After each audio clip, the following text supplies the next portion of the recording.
Hello and welcome to another Sarge's recap, and today we are taking a look at the M5 Stuart. This was a World War II tank used mostly in the Pacific Theater, but it's also used in Europe too, limited. Given that a lot of people just clown on this thing from what I've seen, I'm not necessarily going full, I shall defend my honor and the honor of my country. No, what I am going to do is just tell you about the tank and what I think about it. You see that the Chaffee is also here. Don't worry, that's a video we're going to do another day. And yes, I bought the Lehman Russ. That's a video for another day as well. That's going to be a long one. You, the person she told you not to worry about. Yes. But this is a tier 4. So, let's take a look at her, shall we? We'll go to the armor viewer. We'll go to the module viewer. I'll tell you a little about what being in this tank might have been like during battle, and what this tank primarily would have been doing. So it looks like primarily we're rocking 28 millimeters on the front and kind of forward section of the hull along with the turret ring. The turret, as indicative of most American tanks, does get a little beefier at 31. 38 for the mid-glacis, and the gun mantlet gets 44 millimeters along with the little actual part in front of the gun mantlet, 50 millimeters, I forget what that's called, and the lower glacis at 63. Hopping over to the module viewer right now, we have of course it's called the M5 turret. This had a wide variety of names when it was being produced. I believe GM even made a few. So its ammo is stored kind of weirdly. There's not really a whole lot of space in this tank, so it's kind of in 4 sections as you see there. And I don't know if the ammo was stored down there IRL. I'm sure it could have been, but I know it was stored up here in this section right under the turret, because that was a problem that enemy armor could penetrate that area and actually cause a chain reaction and blow the turret off. When we go into our battles, I'm sure you'll see that. And the crew, nice and snug here, better be good with the boys. So, this tank was, while it wasn't terrible, it was still cramped. It was unbelievably hot. It was hard to drive. This would have been hell. Driving this would have been hell in battle, because to be quite honest with you, I've never been in armored combat, and I am very thankful for such. I love tanks. I absolutely would own one if I had the money, but I would never drive one into battle unless I was driving a modern tank into battle, because at least then I've got some backup with electronic sights and, all the modern amenities you can ask for. And now we move to our primary cannon, a whopping 37 millimeter, which actually wasn't as bad as you might think, because given the fact that if we take a look at some of the Japanese tanks that this could have been going against, that is the wrong fucking button. That is China. So realistically, you'd be going up against Chihas, maybe a few Type 91s. I don't think they made very many of them.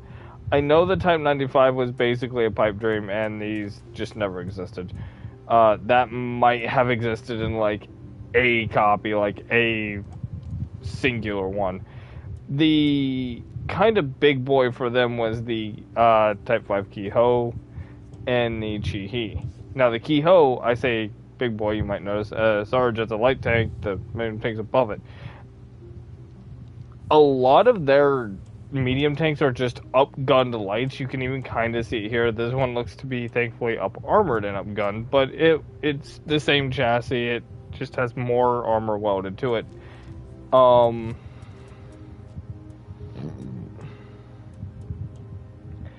Now, a what I hear people say all the time is, oh, if Japan researched any of these, they point to a lot of these late world of tanks. Oh, we would have been in trouble. Not really.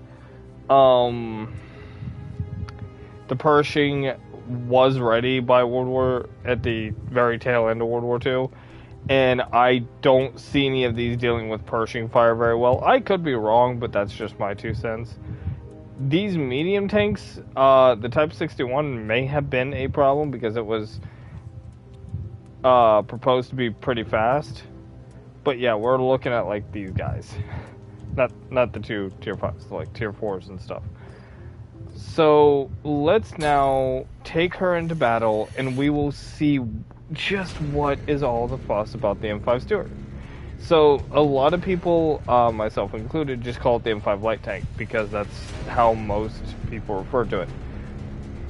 The main drive wheel is the front sprocket there that you can see kind of covered, and the rest of these wheels I don't believe had power directly given to them. The rear may have to assist, but I believe it was just mainly rollers to help the drive sprocket.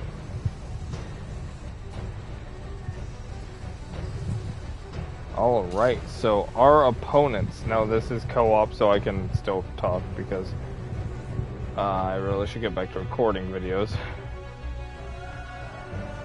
Now, you may notice that there is actually another Stuart on our team. Where is he? That is the M5A1 export version that I believe we gave to China. Through the Lend-Lease program. And they're the venerable Russian T-28. Is that Russian? Yeah, that's Russian. There's an A20 over there. Interesting little bit of kit. And an M4 8A1. Or an M8A1, M4 8A1. What the hell? Sorry, I don't have my glasses on, So, I'm not gonna go in there because if a gunslinging party breaks out in there, I am dead. Ooh, I am gonna go in there because I just spotted a medium tank.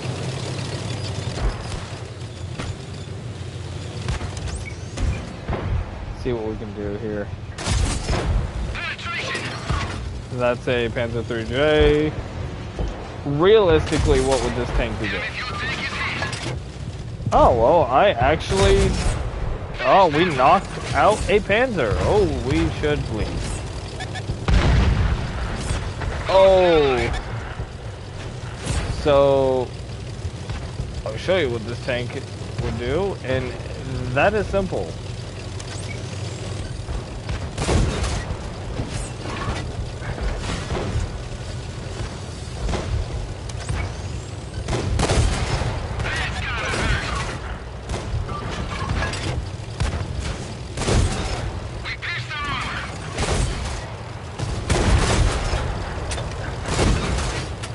So, in World of Tanks, this tactic is extremely common.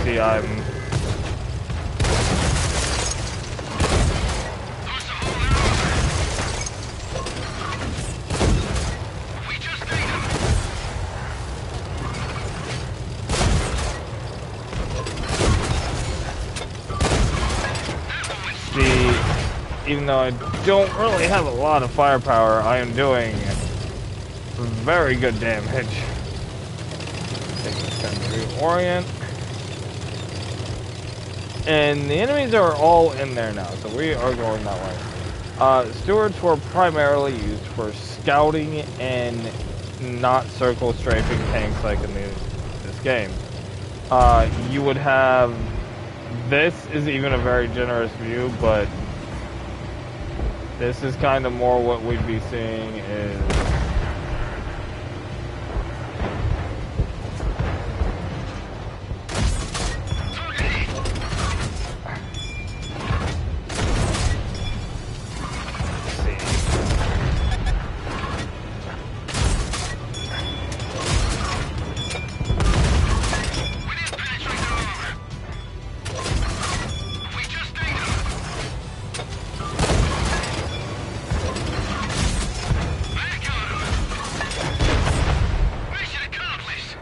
But I mean, you saw how many shells we threw at him, and just nothing.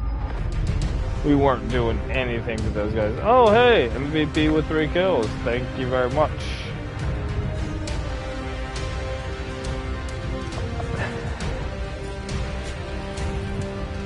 Let's take a look at the scoreboard. I was compared to that B-26. I believe that is the Italian medium tank, which...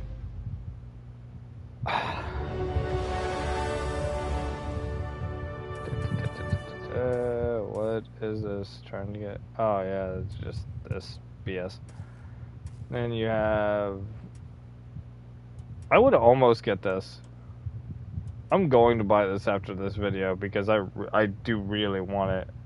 How much? So, 11,000 gold. That is $60.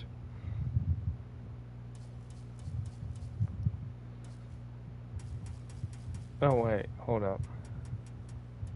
We can just get that $50 pack.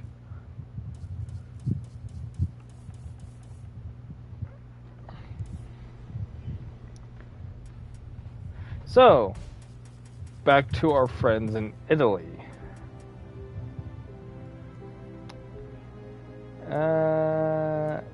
Oh, that is, and it is a tier 4. I'm going to do a little bit of research on this tank, and this will be our next video after the Chaffee.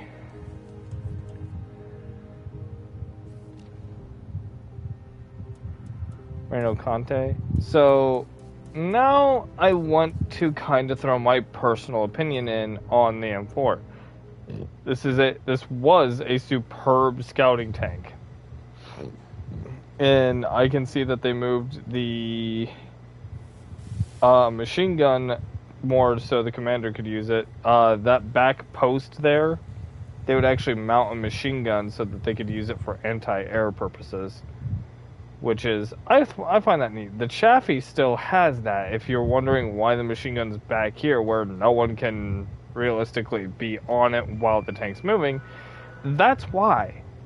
Is so that they could aim it up real high and try to basically stop enemy planes from bombing them. And then there is this thing. Oh, yes. We'll get to you. This is probably, the reason why it was made is probably more ridiculous than this. You know what, let's close out this. This was a relatively short video.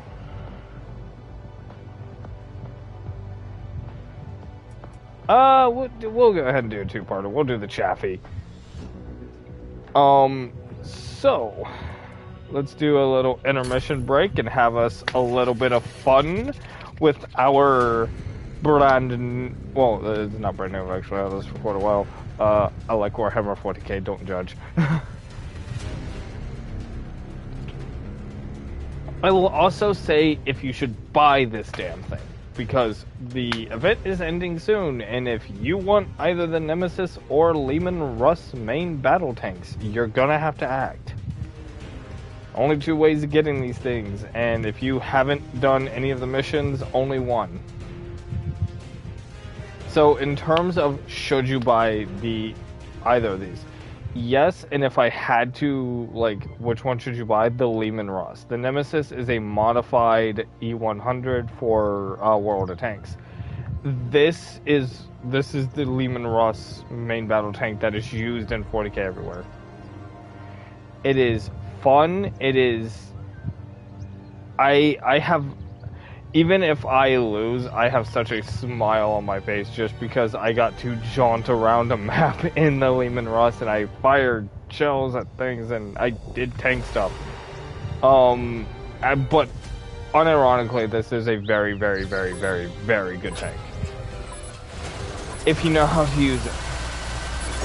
Let us cleanse this battlefield with righteous fury! By the way, I'm going to say this here. The Commander rolls hard. And I absolutely love it. There's the E100. What flags you got? Ooh, I kind of dig it. I can dig it. Shout out to Ned Zort for having a really cool pattern and choosing a cool camo scheme on your E100.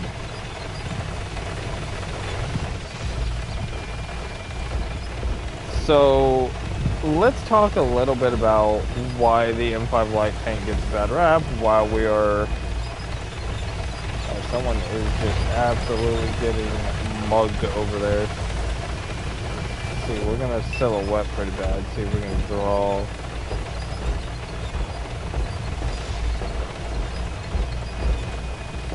There's just a absolute insanity of a gunfight going on over there. And we are definitely jumping in.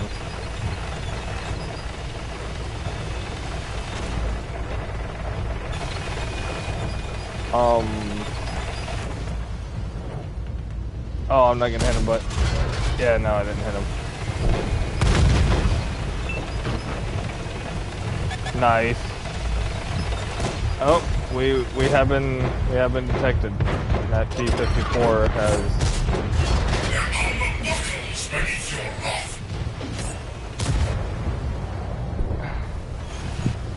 So something I would definitely recommend is learn how to deal with movement on tanks, track enemies. This guy seems to be dumb enough to kind of sit in the area, so he's gonna get lit up.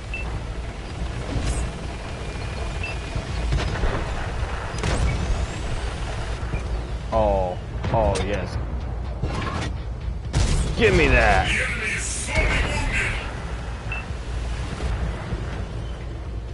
I don't know if I can pin that from this angle, but we're gonna go ahead and try. I can. And for you fellow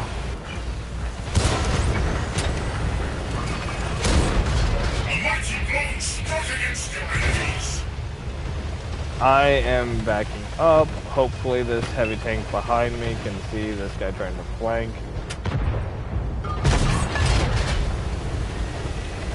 This light tank we're gonna have to harass a little bit. That shot went into the dirt. Let me reorient my tank. No.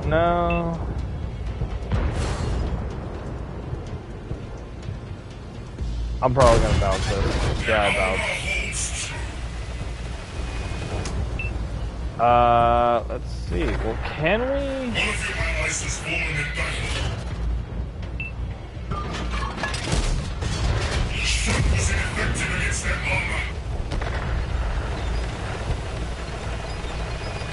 So we're actually in a bad position right now.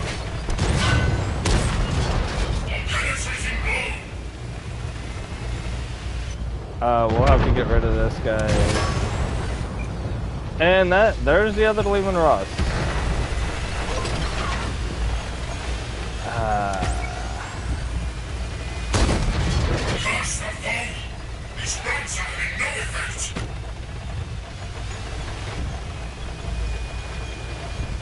There's an E100 over there fighting another E100.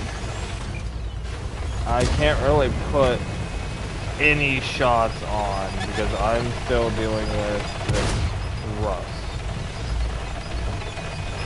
I am going to change my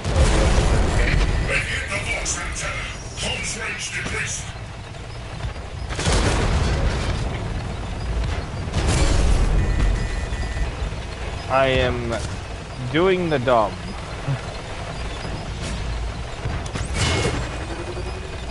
Started making a misplay. One of your turrets is damaged.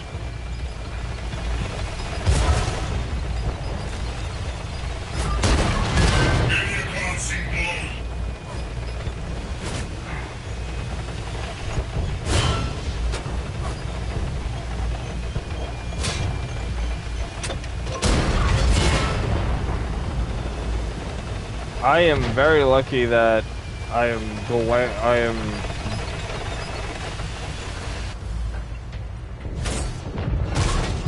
enemy is sorely wounded.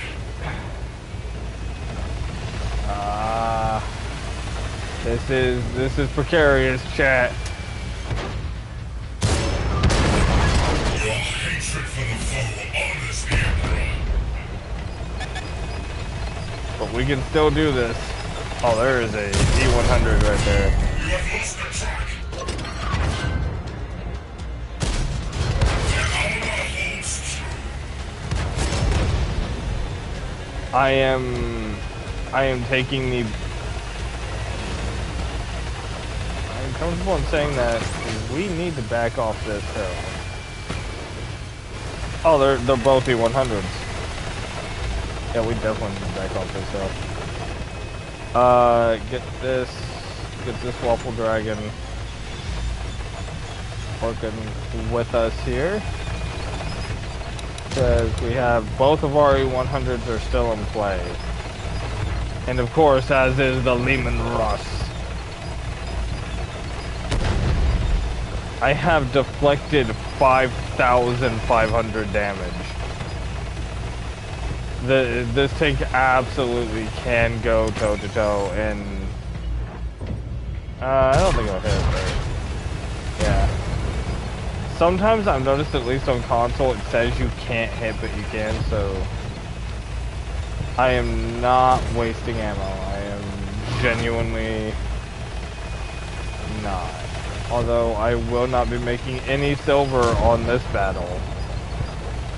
That ship has sailed. The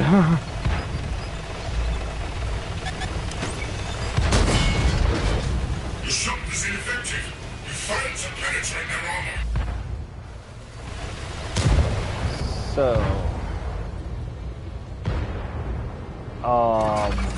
give me that glacier. The roar of vengeance, the recoil cannons. That is where the true joy of battle lies. There is no greater glory than a lifetime of dutiful service. I love him. we even got 3rd place. Oh, actually, I am wrong. Even without premium, I would have made,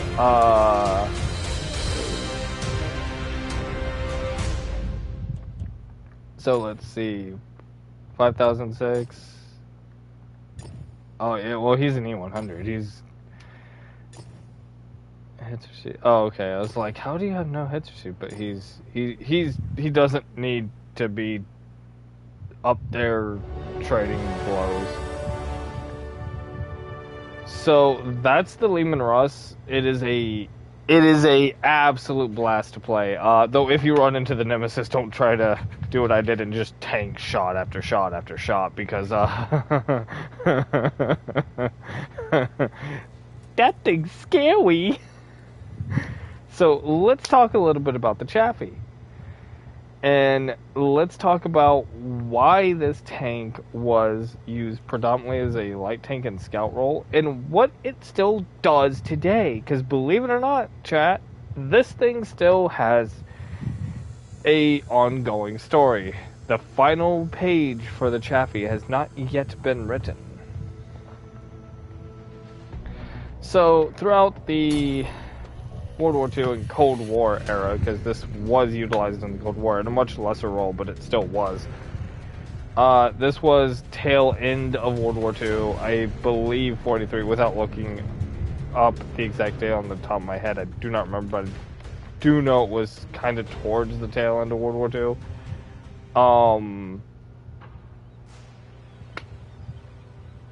America was not only building these for us, but we were building these for every country that wanted them. Almost every country got Chafees. Britain, Russia, I believe, I want to say China did, but I don't remember. And they were very, very, very prolific in their service. Their crews widely liked them due to the roomier accommodations and the ease of maintenance. Now, some are gonna say that that's what I'm hearing and reading. I keep in mind this is like third-hand information you're getting from me, so please fact check everything. What these did, well, like the M5 that we started with at the start of this video, it's a scout tank. Predominantly used to recon areas and provide light armor support.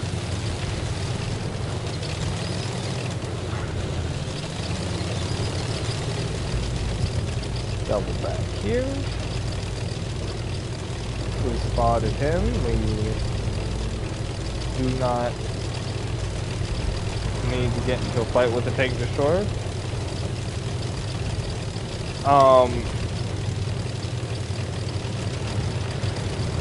Now,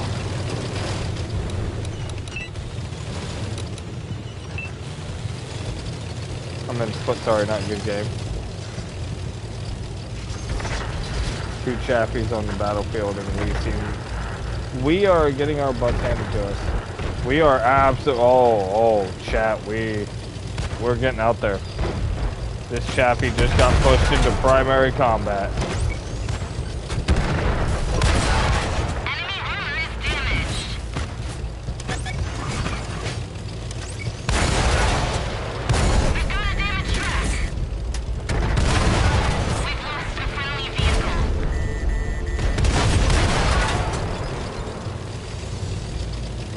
I will not live very long, but that is okay.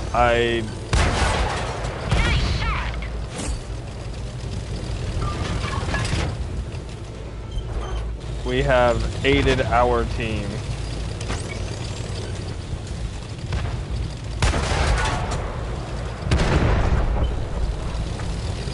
I shot one in the dirt because I don't know how to aim.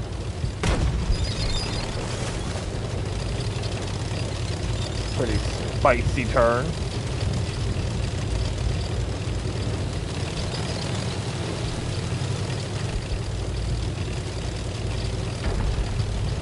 So what we are, something else that light tanks did perform was column hit and runs, ambush, smash and grabs,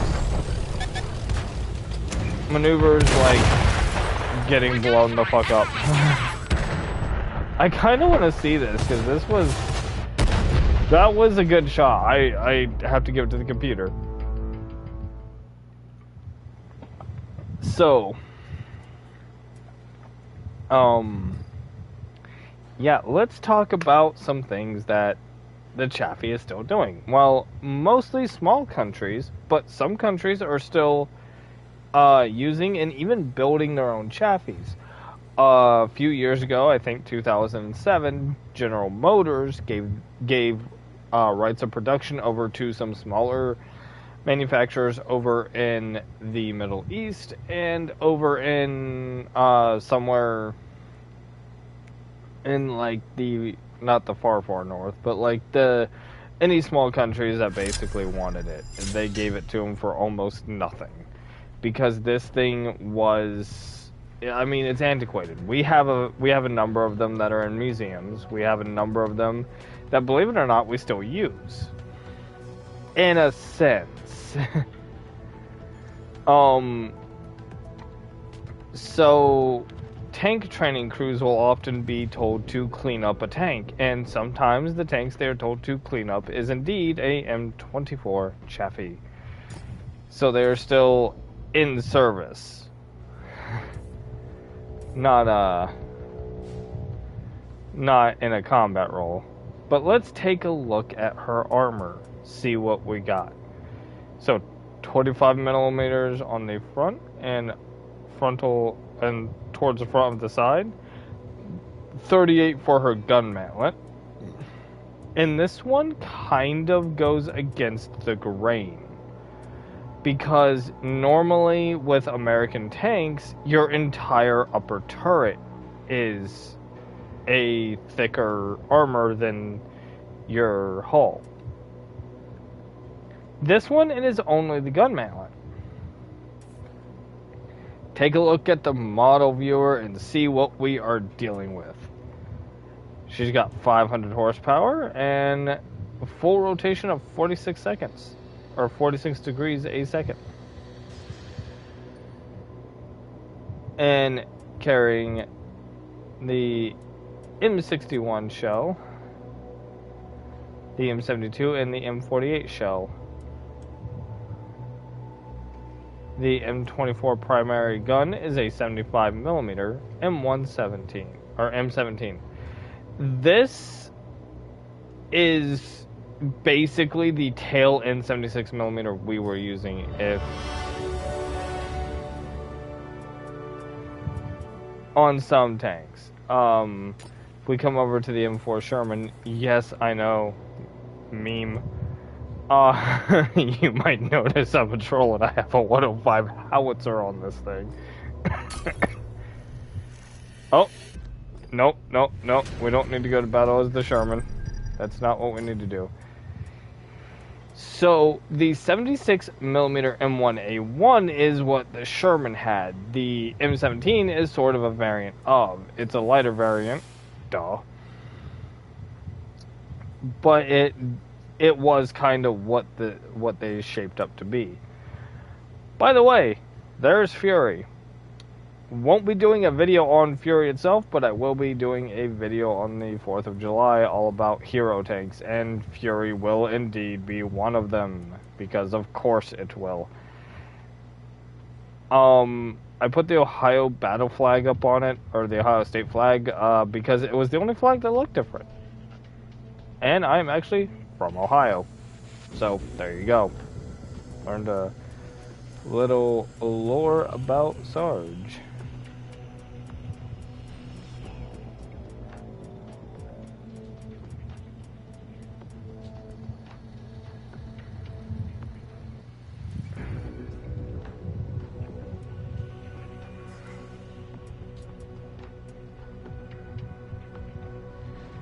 So, that's our video. Thank you all for watching, and I'll see you on the next Sarge's Recap.